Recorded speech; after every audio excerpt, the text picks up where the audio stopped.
Incident number one in the life of Elizabeth occurred the time they were going to try to cram a real long trip into a moderately long weekend. Anyway, every minute counted. Have you ever done this?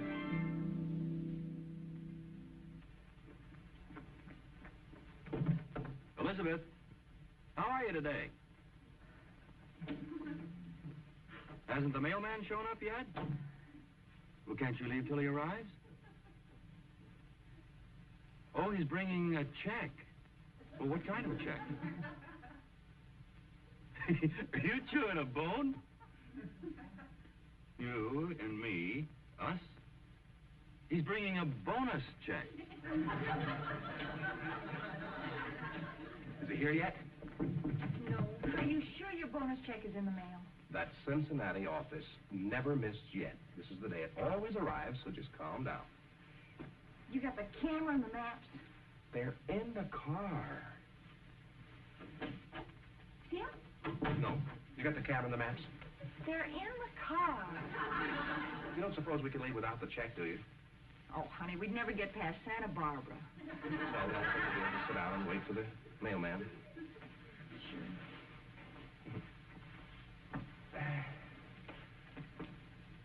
That's right. Give him plenty of time. Alvin, wouldn't it be awful if they didn't send your check today? That's all. There's so many things that can go wrong. Nothing went wrong. The mailman isn't here, that's all. Suppose they forgot to put stamps on the letter. The Cincinnati office never forgets anything. You see? Here we go. Put him down. Who was the bread man? Here he is.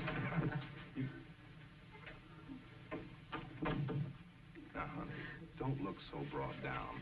After all, you gave the Williams kid that whistle yourself on his 6th birthday. Oh, but he's getting a little old for cops and robbers. He's 15. Well, sit down and relax. It's only a little past 10. He'll bring the check in a few minutes, and away we'll go. Alvin. What's the matter? Suppose it's a new mailman. Well, so what? He'll find the house. Don't get... No, he won't. Our house number's all faded from the sun. Go paint it. Elizabeth, there's another one painted on the curb. You'll find the house. Will you stop worrying? But every minute counts. Yeah, I know. Well, see, today is Friday. Oh. We'll need all day Friday and Saturday to get there so that we can use all day Sunday and Sunday night to get back. And that gives us just 15 minutes to relax and swim and play a couple of sets of tennis. Elizabeth, if you're being sarcastic, I would like to remind you that you helped plan this trip with me, you know. I'm sorry, darling, but we do have to use every available minute. One detour and we only swim halfway across the pool. Wait a minute. Shh. I think I hear something. Hey, is that him? Is it? Not unless he sells Tutti Frutti on the side. I'll put the suitcase in the car. It'll help a little bit. Never mind, Alvin. What? I've got it all figured out. You got all what figured out? You said the Cincinnati office was efficient, right? Well, they never miss. All right, picture the scene. A big, efficient office. Yeah? The boss says, Miss Smithers? And she says, yes, Mr. Krovney? And he said, be sure Alvin's bonus check is in the mail by the 23rd. He's probably planning a vacation, and we wouldn't want to disappoint him. Elizabeth, I think you need a sedative. I'm just trying to show you how things can go wrong. And Mr. Krovney probably said, do you have his correct address? And she says, yes, it's 123 Elm Street, Los Angeles. But Mr. Krovney probably didn't even let it go at that. He said, is that Los Angeles, Texas, or California? So far, all you're proving is that it's in the mail. Everything's all right so far. She made out the check, and he signed it, and she gave it to the office boy to mail to 123 Elm Street, Los Angeles, California. And then what went wrong? What happened? The office boy goofed. Little rat. What did he do? Cincinnati's a baseball town. Yeah. The office boy put the letter in his pocket and mailed it after the game. We won't get our check until this afternoon's mail. If it's a doubleheader, we don't get it till tomorrow. Elizabeth, I'm going to call Mr. Fuddy and tell him about that kid. Dad, Alvin, we don't want to cost the boy his job. Well, maybe you're right. Anybody there? Just the mailman. Oh. Mailman? Bring him in. Oh, there it is. Oh, Cincinnati, never forget. Come on. No, I Oh, honey, cut it out now. Come on. looks like a light bill. Light bill, honey. Look, $7.50. never mind that. You know what? Come on. Is that... Here's a letter from Mama.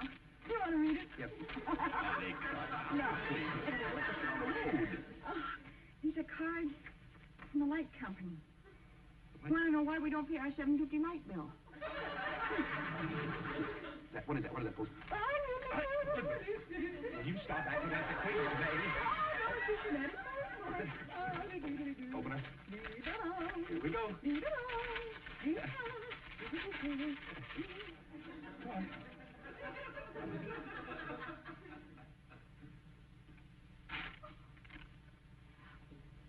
I hate letters that start out occupant.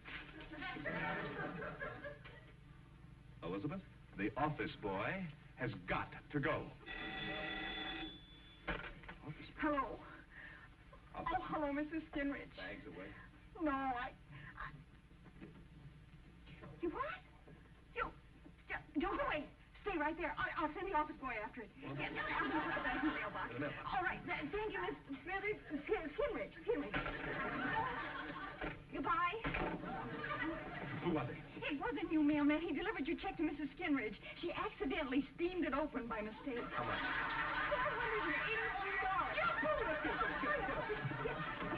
$481. Elizabeth, have a good time. Incident number 2 in the life of Elizabeth occurred when she was cleaning house one Saturday afternoon. It all started when she discovered that Alvin had quite a few things to get off his chest. The chest of drawers, that is.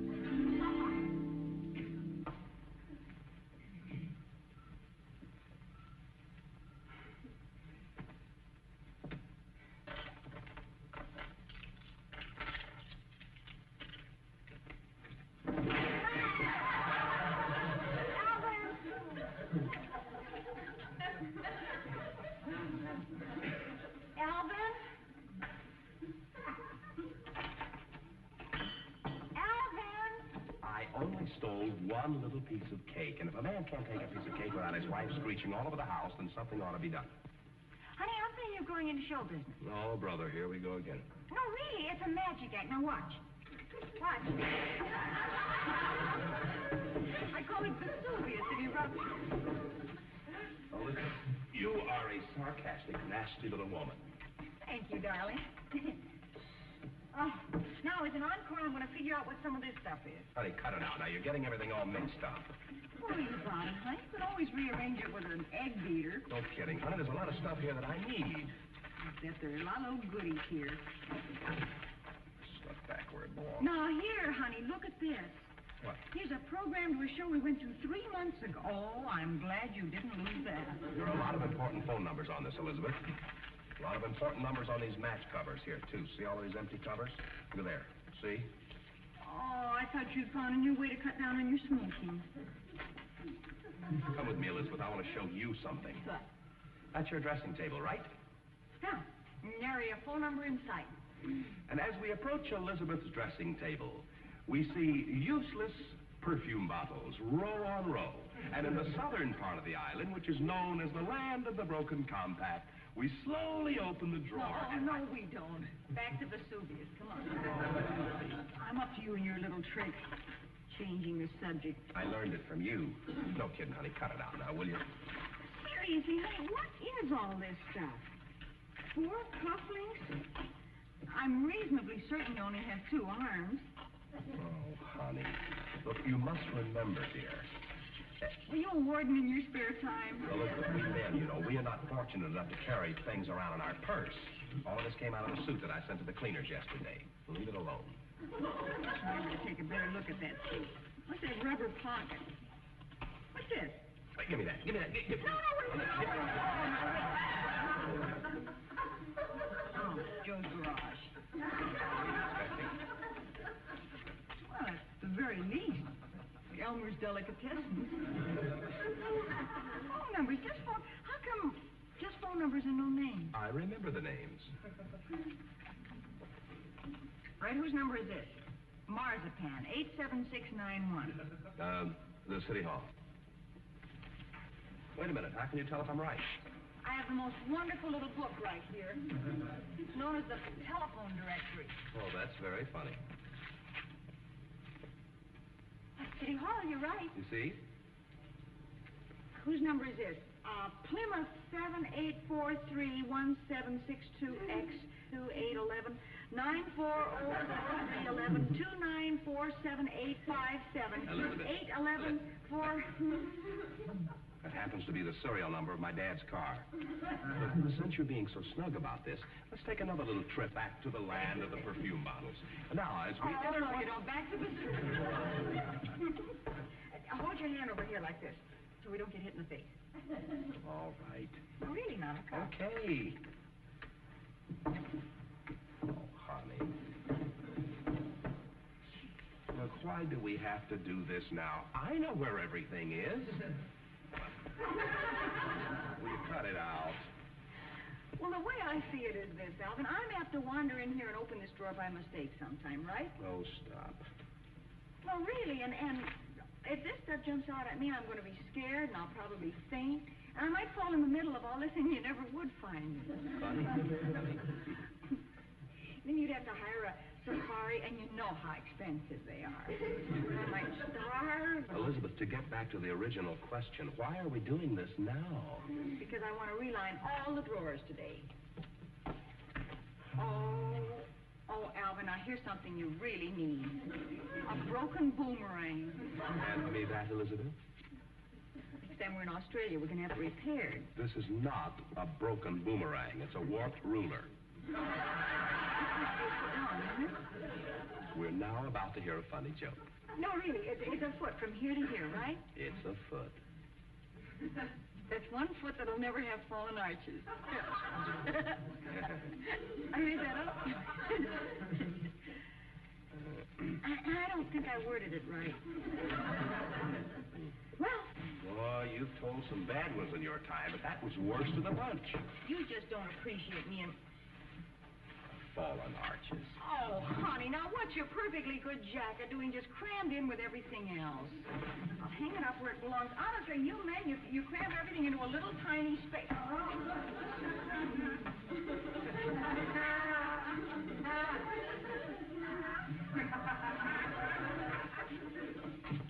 Elizabeth. Yeah? Since you took that jacket out, I've got plenty of room. I think I'll organize my things the way you do. Well, just don't go near the closet. What? I said, just don't go, dear. Was it?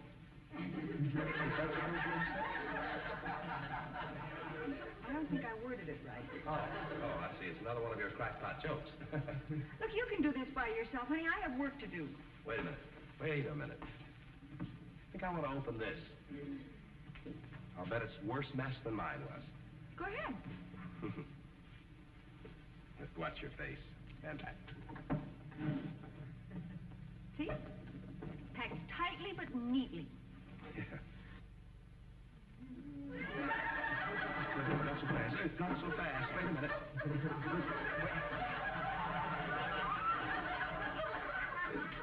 Would you like to explain that?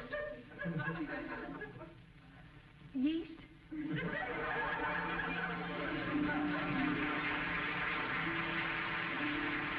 Incident number 3 in the life of Elizabeth was all Richard's fault. What it all boils down to is this. Geraldine just couldn't face Richard's face. In case you don't remember, Geraldine is Richard's wife. And Richard's face is on the front of his head. I don't think I've helped things very much. Let's go back and see for ourselves.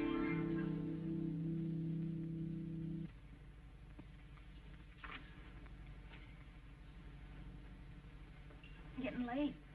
Yeah, one more chapter. My gosh, at 11:30?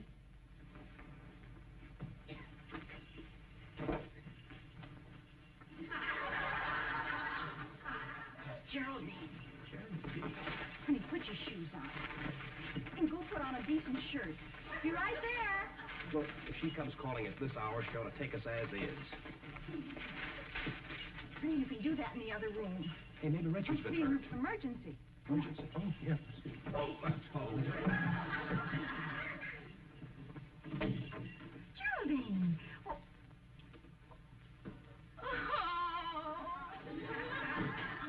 Geraldine. Now, honey, everything's going to be all right. Tell me all about it. Alan, go get some clothes on. Geraldine, I have to know what happened if I'm going to help you. I'm sorry. Is it Richard? What's happened to him? Geraldine, what's happened to Richard? If you love him, you have to tell me so I can help. Love him.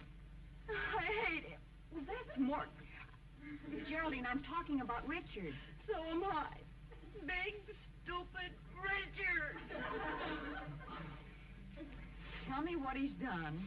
Well, you know how he always relies on me for everything?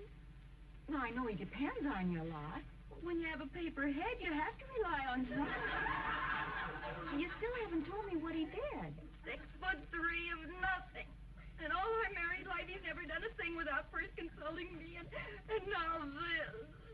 Oh, now we're getting somewhere. And now what? Elizabeth, thanks for letting me get it off my chest. I still don't know what happened. You're the only one I could turn to. You know how this sort of thing gets around. Oh, wait a minute. You won't tell a soul about Richard, will you? I can't. How far is Reno? Oh, Jerry, now you come over here and sit down. We're going to settle this once and for all. What are you going to do? I'm going to call Richard up and have him come over here, and we'll discuss this, whatever it is, like human beings. But you don't have to call him. He's right out front. I've got him locked in the car. Alvin, come here a minute. Now, we'll get this all straightened out. What happened? What's the matter? Richard's locked in the car. You can't get locked in a car. All he has to do is lift the handle. He doesn't know that. Who told you?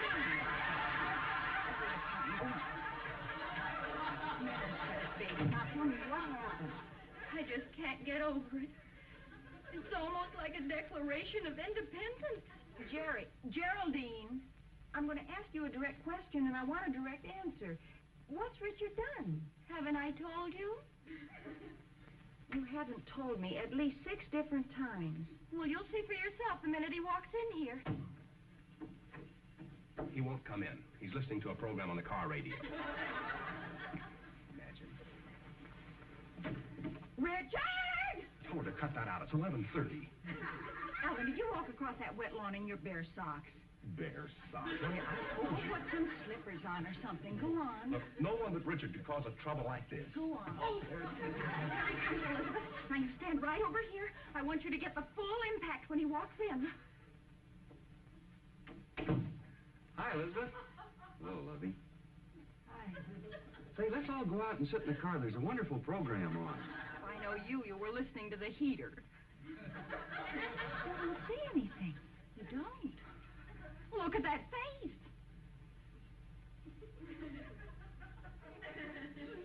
I think he's pretty. See? She used to like me when I was young and cute. Now she hates me because I'm old and cute. All right. Now, what's all the trouble? And don't you send me out for a dry tie or anything. Hello, Richard. As far as I can figure out, Geraldine hates Richard because he's old and cute. Look at that face. What? Don't say it. No, take a good look at it. Yeah, look, Ma, no mustache. That's what he did. He shaved off. Oh, that looks much better. Yeah, I think... Oh! She's upset about it? Well, I think so. Lovey, I'll grow it back again. Well, sure he will. How long will it take you, Richard? Well, the last one only took 3 years. Well, honey, the new one will grow in faster. He's had practice. Sure he has. No, I haven't, Alvin. That he shaved it off. It's that he didn't ask me. Well, I told her it was an accident. How How can you shave off your mustache by accident? Well, there was a crack in my shaving mirror. So I thought I was shaving off my eyebrow. Everybody shaves off their eyebrows. Richard, do you have your brain deadened regularly, or is it a monthly... Alvin! Geraldine, you know that he... Geraldine's right, Alvin. She may hate him, but she still loves him. What? What? Now, I'm going to be the wise man here. I'm going to interfere where I shouldn't. Well, you can't be a wise man. You're a girl. Richard, you go on right over there and sit down. Go on. Come on, now you sit right down next to Richard. Come on, honey. Now, Richard, where you made your mistake, you shaved off your mustache when you know Geraldine prefers you with a mustache. Yes, ma'am. Yes, ma'am. Oh, I forgot. You're a wise man. Yes, sir. Brother. And Geraldine, where you made your mistake, you got much too upset about a little item like a mustache. Although I'll admit it's a pretty ticklish situation. I just threw that in to cheer everybody up. Okay, he should have consulted me. Sure. He should have, but even so, you got too upset about a mustache. I'm being frank, no? Yes, sir. I guess you're right, Elizabeth. Now, Alvin would never grow a mustache because he knows how I feel about them. And even if he did, he'd ask me first, and I'd say no, so either way, he'd never grow one. See, Richard, that's real love. Yes, lovey. You know, it's the funniest thing. I've never been able to stand the thought of Alvin with bristles along up here. You never know. I might want to kiss him.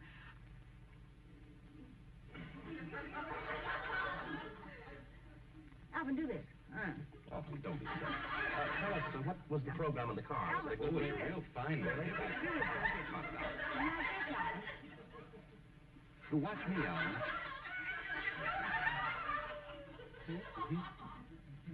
Richard, do you have a cigarette lighter? Oh, yeah. Here.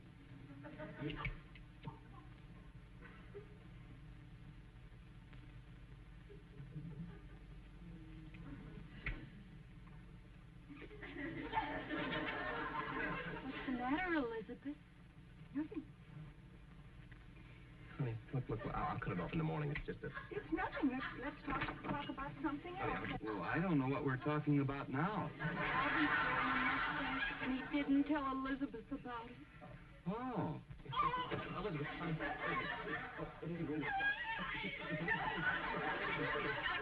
So upset. Honey, please. It's just like one of those tennis mustaches. There's no reason to stop. Everybody stop. I have a solution for the whole problem. What? Why don't you girls grow mustaches and not tell us about it?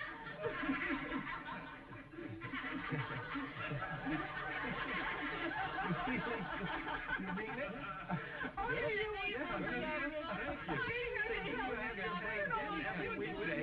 Oh, no. Hey, you could have one. Say goodbye to the people. Goodbye, everybody. So really, it is back to the 26th. Now, here to say goodbye to you is the lovely star of our show, Betty White. Thank you, Jack. And thank you, everybody. Thank you. Poor Richard. You know, one time Geraldine sent him to a psychiatrist, and the report came back, genial personality and low mentality. So let's face it, Richard's nice and stupid. Until we see you again. Once more, goodbye, everybody.